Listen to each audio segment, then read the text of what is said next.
I'd like to introduce Jessica.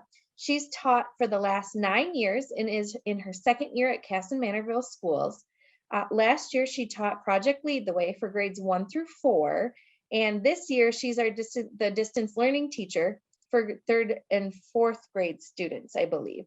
And with her work with students, Jessica embraces technology. She engages students in all facets of redesign in the engineering process, and she promotes risk-taking and a safe space. She works hard to make learning accessible and equitable. And despite the challenges of the pandemic, she has even continued by reworking her lessons to include everyday materials found at home. As a result, Jessica inspires her students to see themselves in STEM learning and help to see that making engineering look possible. Jessica earned her elementary education degree from the University of Northern Iowa and her master's in science and education from the University of Wisconsin-Stout. And Jessica is our Outstanding Educator of the Year award recipient this year from STEM Forward. So we are thrilled to have her. I know I personally was inspired by her brief 5-minute speech and demo where she just gave us a taste of what she does in her classroom. So much so that we begged her to be here tonight to share it with all of us. So with that, I would like to pass it over to Jessica. Thanks for joining us. Hello, thanks for that intro, Sarah. I'm going to share my screen right away because otherwise I'll forget. And you know, this is a little different for me, guys. I've been teaching distance all year, but with Google Meet. So little different switch here for me. But here we go. So we're talking about increasing opportunities for elementary learners to see themselves in STEM. So a big thing for me is just our kids have so many options when it comes to the world of STEM and careers in STEM beyond our little elementary classrooms. But those aren't possible for them unless we introduce them to them. And so a big thing for me is just helping our kids see themselves as scientists, as technology experts, as engineers right now, and then also introduce them to opportunities in the future so that they've got ideas and are kind of plant that seed for them to use down the road. So right now I have to start here because I have been teaching distance all year except for like the last month or so because this little nugget joined our family. Miss Joanna and big sister is super proud. So I'm technically on maternity leave right now, but came to hang out with you guys for a little bit. That's sweet Joanna. She was 10 pounds, 2 ounces. So she was not little and she's not getting any littler a month in. We're a big girl.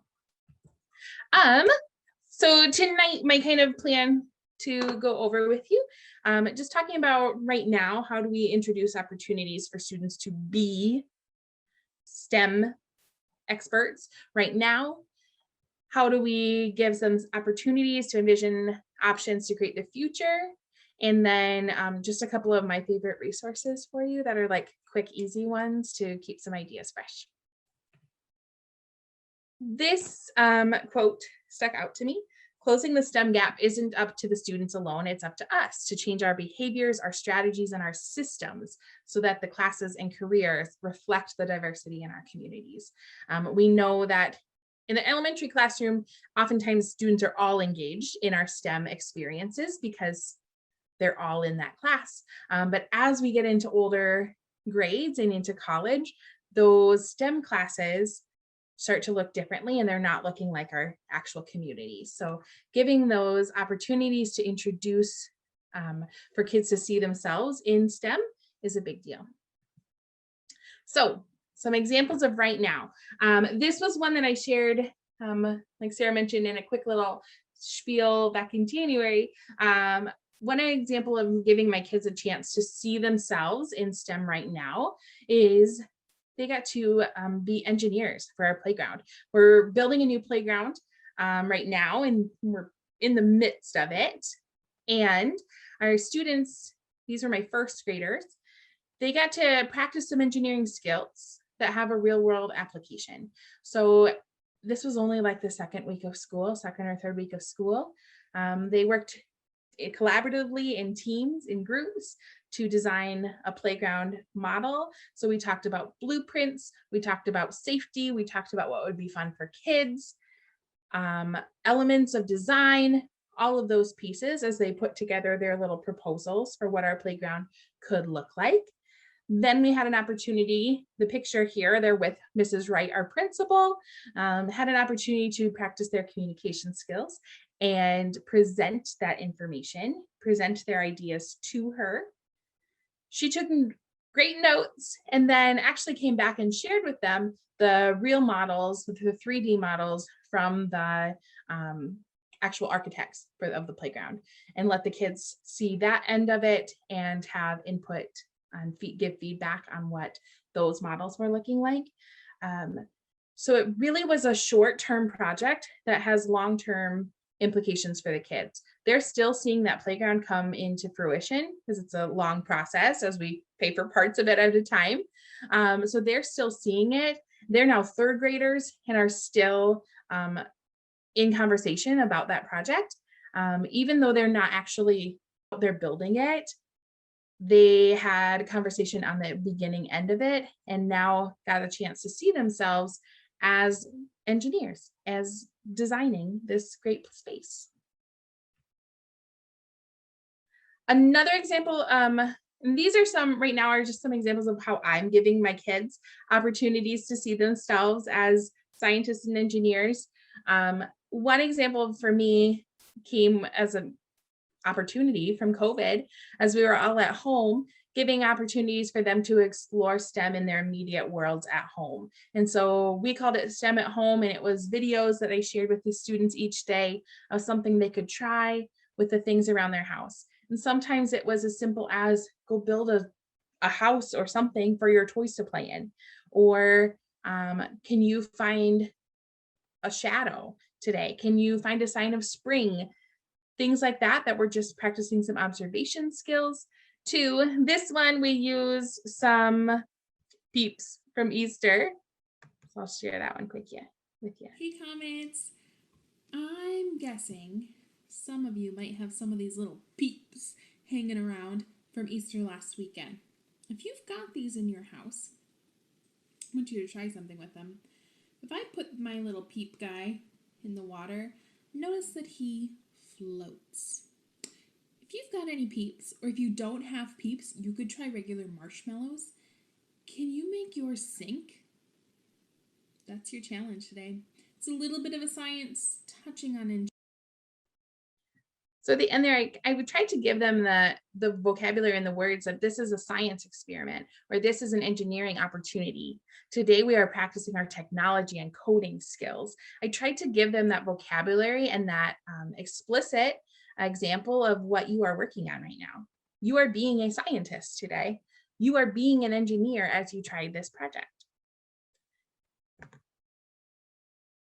One of the big ones for me is getting our girls going with STEM and getting them started at the elementary age so that as they get into middle and high school, our classrooms are a little bit more balanced than they tend to be.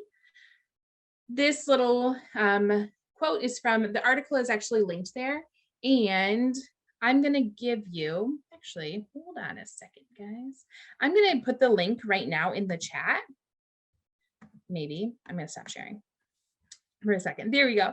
And I'm going to put the link to my presentation in the chat right now if you'd like to open it and follow along at all, because I also have things linked on the slides on some of them, and then you'll be able to open them too. So I'll give you that one. There we go.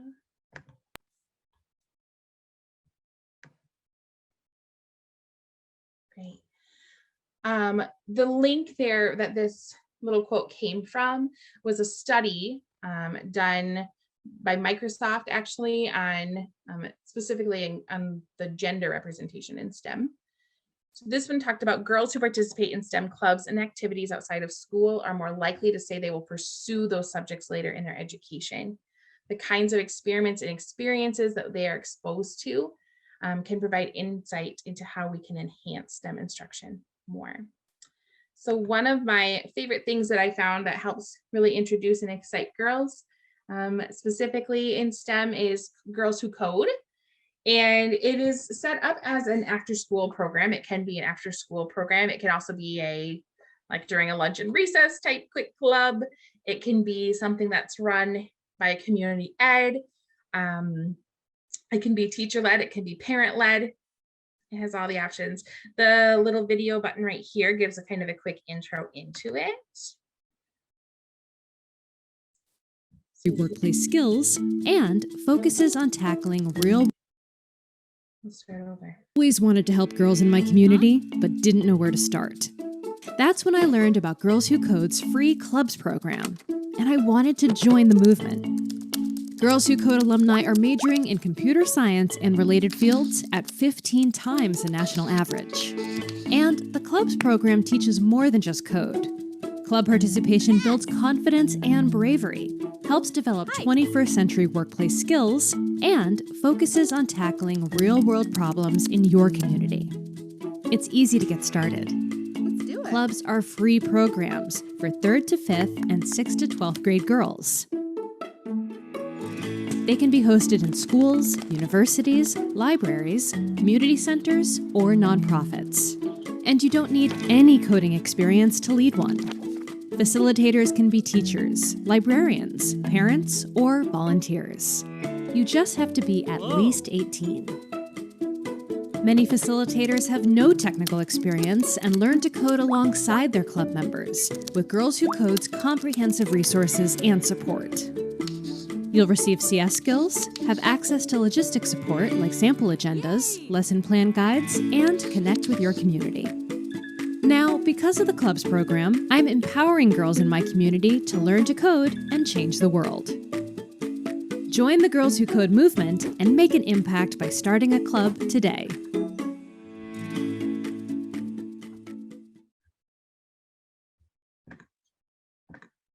All right. So Girls Who Code is, you had a little intro there.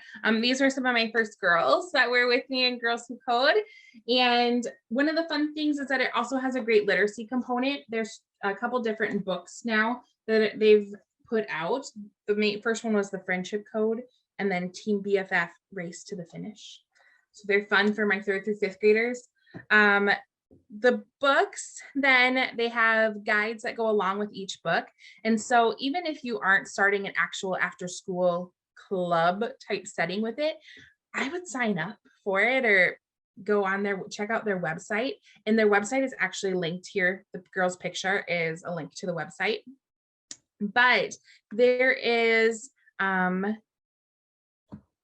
are chapter by chapter guides that go along with the books that have great comprehension type questions if you want to just use the book as a literacy resource that has a little bit of a STEM tie-in.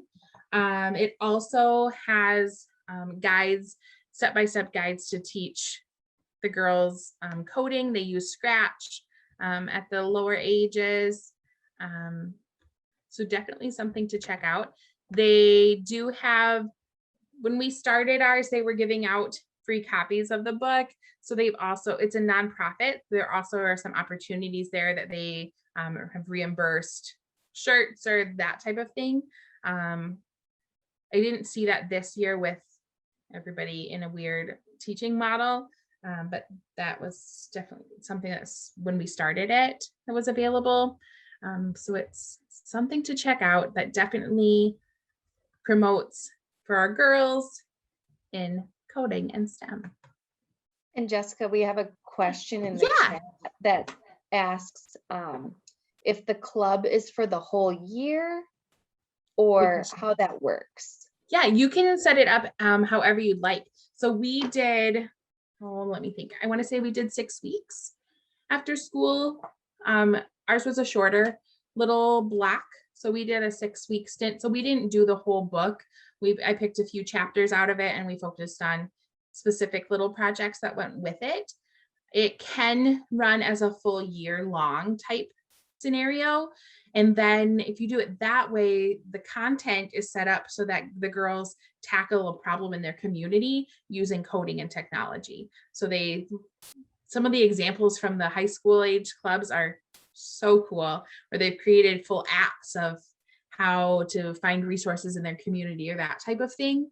But that's available and is included if you looked at a longer term one. We did a couple shorter stints so that I could have more girls connect.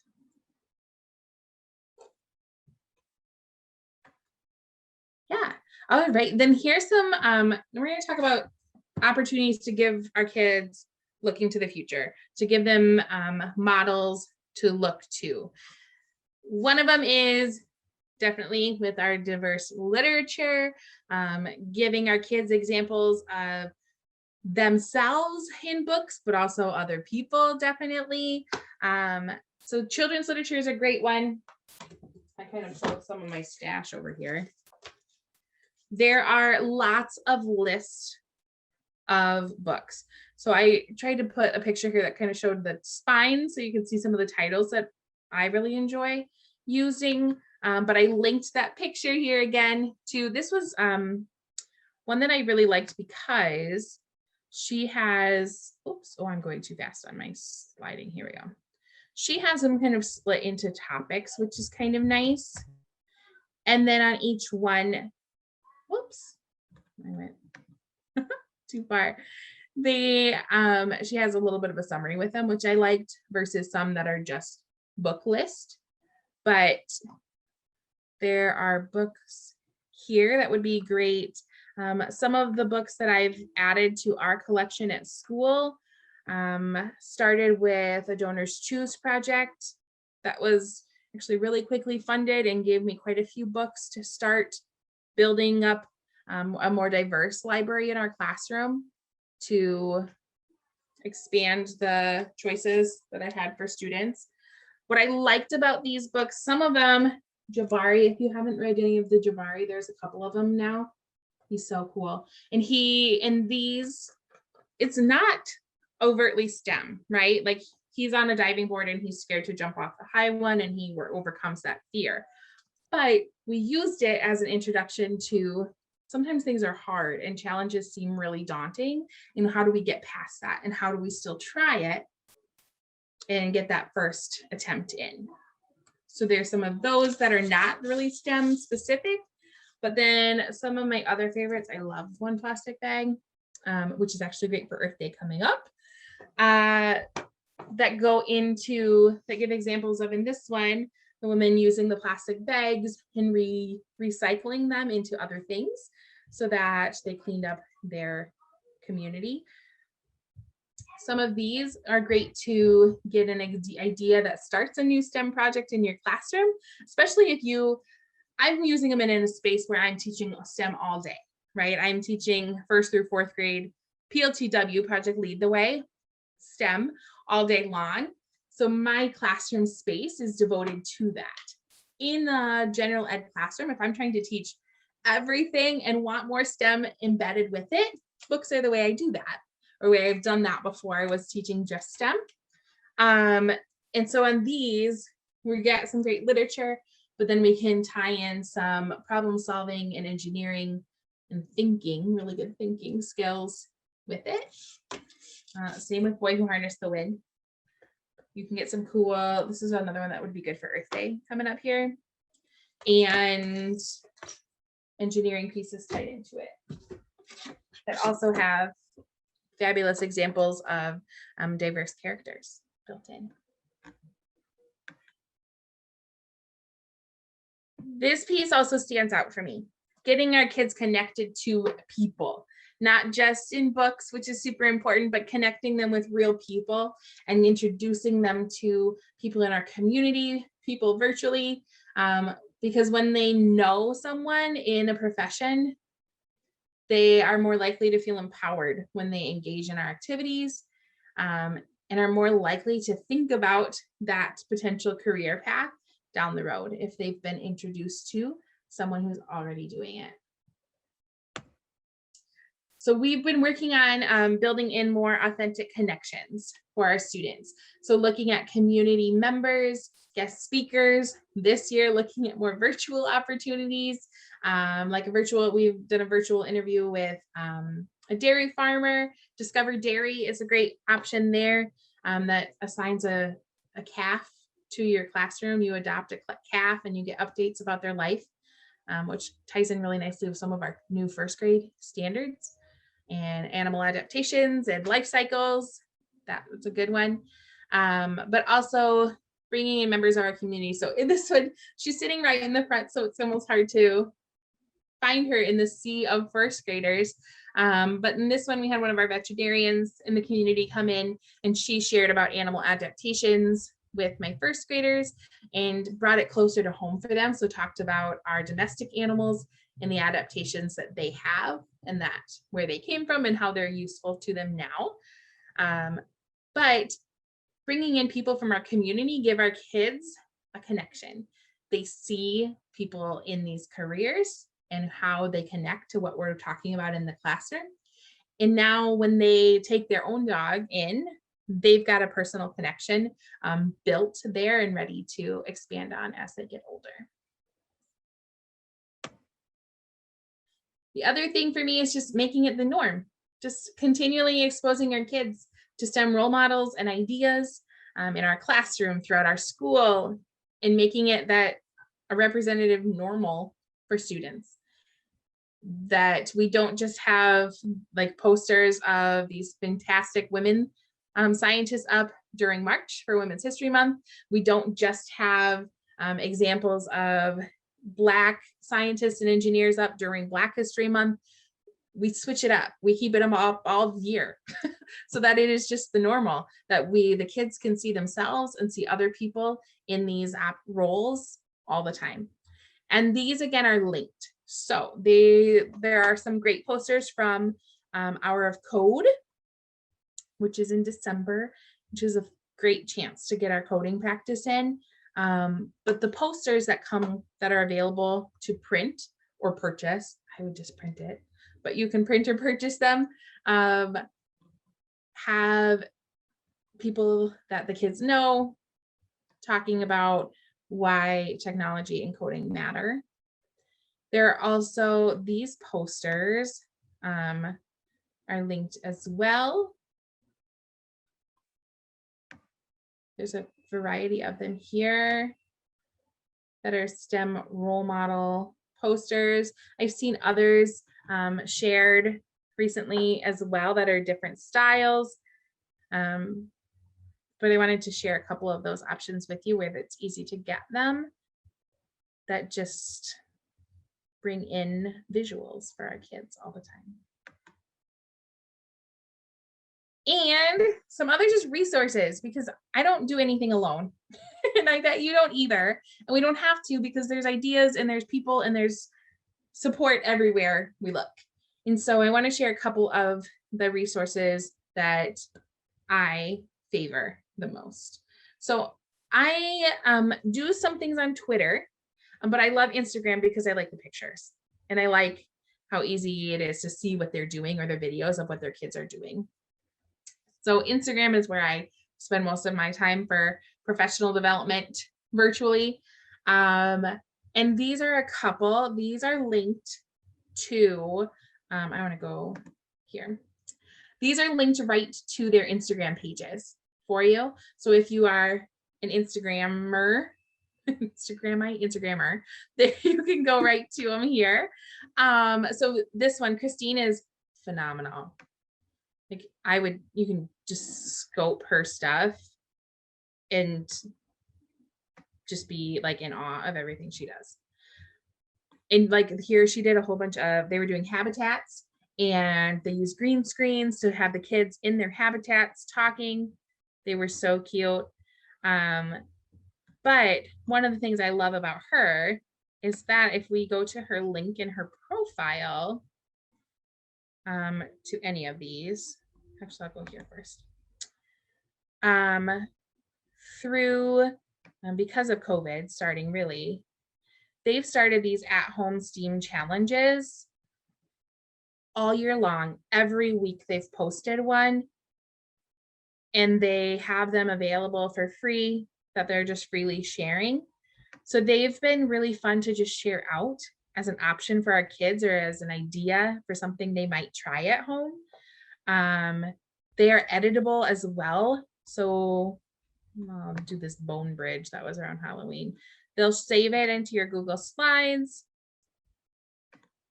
Maybe I'm getting too many tabs open, I think.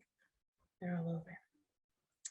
But things are editable in here for you. So she has them share to Flipgrid, which is a great idea, but you can take that part out if you wanted to use these in a different way. If you have a newsletter, something that goes out, this is a great way to embed sneak in some STEM options for your families. So she is one of my favorites to check out. She also has been doing, I'm not sure if I'm going to find the right link right now. They've been putting together some themed, nope, I'm not going to find it right now. Some themed pieces, options for their kids to work through.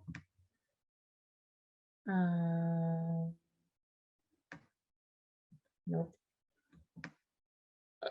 Oh, here's one. So this was during Computer Science Week, where they've got this like choice boards set up with activities, a variety of different kinds of activities for kids to explore different topics, from beginner to more advanced skills, and they've got them on some different themes. So there was a computer science one. I believe there was one that was more like fairy tales. So there's some other cool options there where the resources have been found and you don't have to find them all and make them your own. So Christina's one, Elementary Adventure. Dia shares a lot of diverse literature and STEM ideas. She runs a couple of STEM like after school programs in her community. And so she shares a lot of those ideas. Sensational STEM also does a lot of literacy connected to STEM. Vivify STEM is wonderful. There's two ladies that run this one, and they are actually aerospace engineers who now are STEM educators.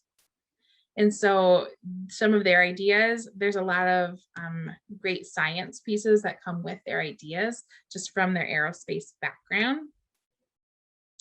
So they are, and there's a lot of space stuff definitely that they include and that they share about. And again, they've got their link to some of the things that you can, so any of the things that they're sharing, you can find where they got them from. Miss Tech Queen as well has some great coding and technology pieces that I've really enjoyed with the kids. And some that are great for our lower elementary. So more like a task card and building type setup. But hers are really good as well. And Sadler Science is a little bit of a different direction. She is a coach with the Next Gen Standards. And so her content is less about like, here's something you can go do right now in your classroom and your kids are going to love it and be engaged and be learning. Hers is going to be more about like this one, how do we engage in an argument from evidence? And what should that look like in an elementary classroom at the early stages or in an upper elementary? So the things that she shares out and some of the resources that she has available in her profile link are going to be really helpful in supporting a deeper standard-based exploration and our really strong supports to deepen how we are teaching STEM, and will be our great supports for our new Minnesota standards as well, to deepen your thinking on how those can be taught. So those are a couple of my favorites to keep up with. Another kind of just resource that I just wanted to share with you because it's curated for you and you don't have to go find the ideas, and your time is very limited. I know that. So this one, it's dailystem.com. Chris Woods is the author and the curator of this content, but he puts out these daily STEM kind of newsletters where there's ideas for our elementary aged classrooms and kids to try out some challenges or an example of STEM in the news lately. I love these little sneak peeks of STEM careers. I've got his linked as well. So there are lots of volumes going back and back, and they are in different languages as well. They've got them in French and Spanish. So you can go way back. This one was from last March. So even though these are dated, I would use them. Use them now. Or use the links to find some of these STEM in the news would be great places to find some phenomena to kick off new STEM learning happening in your space. Or the challenge, make your own hand sanitizer. This is definitely March 2020. Paper towels were an emphasis. There we go. Yep. So that's another spot where you can find lots of ideas and quick tools for you. And that's all I had. Ooh, kind of feel like I went fast through there. I'm going to stop sharing so I can see you better. There we go. Whew. I haven't like talked and taught in a month, guys. This is, feel like a lot. I'm not used to going this long at a time right now. But do you have questions about things? I see in the chat, oh, the club differ from year to year. Not necessarily. The curriculum is based on the books for Girls Who Code. So you could choose a different book from one year to the next. Or if you weren't doing a full year, you could pick which chapters or which parts you wanted to focus on. We didn't read the whole chapter each time. Sometimes I just pulled out the page that kind of connected to what we were going to do. And we read in more of an excerpt style. They also have, the founder of Girls Who Code has a book called Brave Not Perfect that emphasizes, it's an adult book though, that one's for adults, but it talks more about why she founded this and her background and why she was passionate about expanding opportunities for our girls. We offered for third through fifth grade. Yep. They also have, this one is Crack the Code. That's not like it's got more just like puzzles and projects in it. So it could be like club activities if you were doing it that way, or it could be just extra fun activities to do with all of your students too.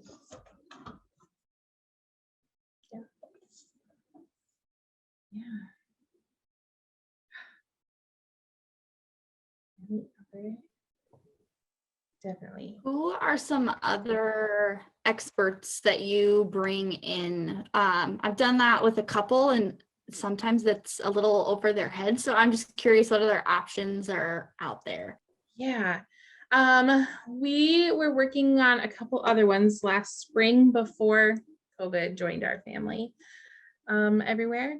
And so some of them that we were working on, we were working with the DNR on some like the wastewater and like the watershed type pieces, the water cycle and environmental pieces. Started conversations there. We talked with a couple of local farmers. Same thing, they've got a lot of like the environmental side, and as we're talking about runoff and erosion in some of our grades, we talked with a couple of farmers and had them come in and talk about the practices they use in their field and visuals from their fields to help that. I'm going to blank on more right now. But that's kind of where we started. One of the things I definitely found as we bring in guest speakers from our community is that they need a lot more support than we think they do to do that well and to have it be a positive experience for everyone. Because they have expertise and experience, but sometimes it's building in the questions, giving them the questions from the kids ahead of time has been helpful. And sometimes it is just coaching our kids too on how to deal with and handle guest speakers so that the questions are appropriate for them, and like recognizing what can be answered right now in this moment and what can't be and will be saved for later. So definitely as we bring in more community experts and people from the outside world of our school, a lot of coaching on both sides. Yeah.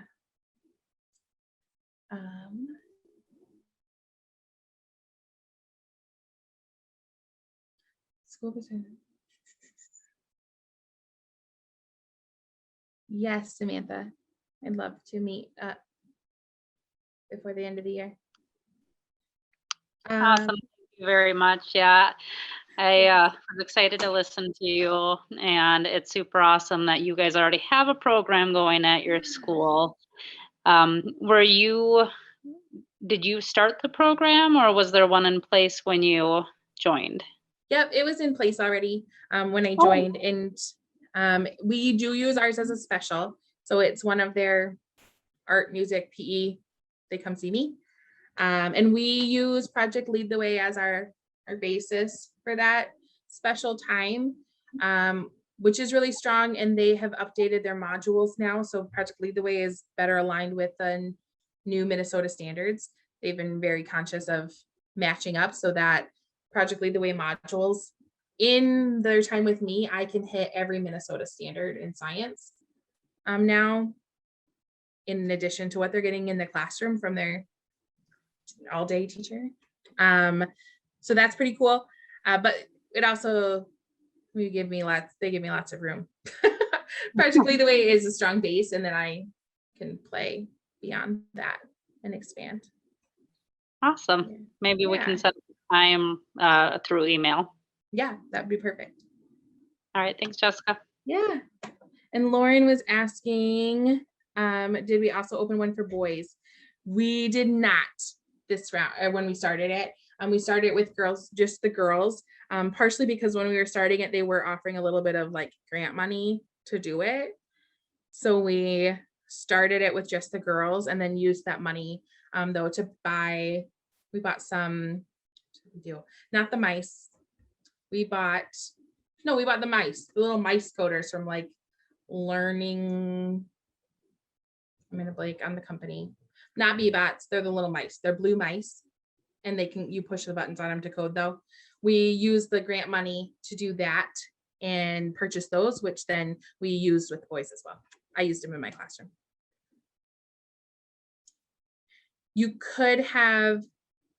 I think you could do it joint if you wanted to do boys and girls. All of the characters in the books are female. So there's that piece, and a lot of the language talks about the sisterhood of the girls in the club coding. But you could definitely adapt that to make it for both. Chris, I shared a link to my slides, but I'm going to put it in. I also sent the link to Carrie Kubicek, who's going to link the slides under the videos when we post them next week to the STEM Forward page. So you can have them now and you can have them later too. Yeah. Agreed, Rebecca. The boys can definitely read them. They are all female characters, but it's not a girl's book. And I have not partnered with Lego Robotics yet. In our district, it's Lego Robotics is up in the middle and high school area, so I'm kind of getting them ready, but I haven't partnered with them specifically yet.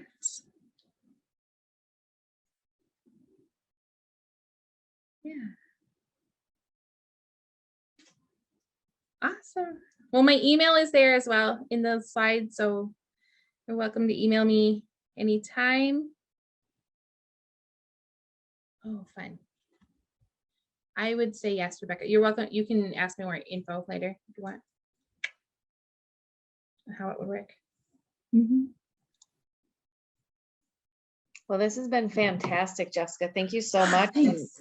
seriously, thank you for sharing resources. I think that's one of the most amazing things about these presentations, and just this peer-to-peer kind of network that we're creating is that someone's already created it and it's good, and Jessica's tried it and it worked well, so you should do it too. So thank you for sharing those. And this has been great. So we'll get all of those slides and this recording posted. You can share it out to whomever you need to, and just thank you so much for taking time on maternity leave to be here with us tonight.